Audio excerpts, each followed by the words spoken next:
waan afaan ollaaluun nagoota cittoon gaalangoon egaa jara keenya akkuma beekaman gaafa biyyarraa dhufu afaan arabiffaa hin beeku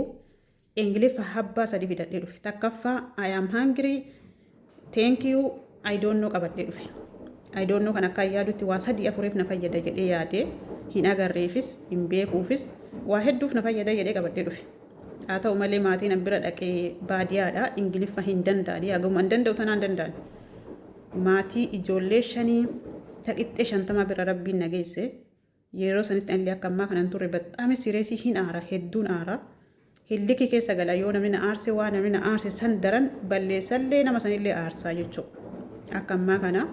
taan galaanaan taan awwaaraan jedhee bira kutuun hin jirtu bakka akka dhiiraatti hilliki keessa galee waa balleessaa jechuudha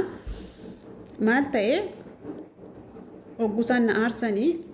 surreetii agartee I don't know kitaaba kiyya agartee I don't know kaalsii kiyya agartee I don't know osoo jedhu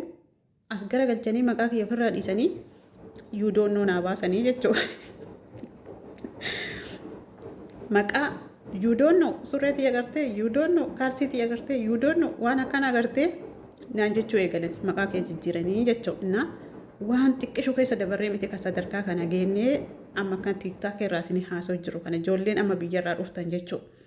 madaami wajji wal qaata karina warra hoggaa 7-8 isin dura biyya arabaa keessa jiru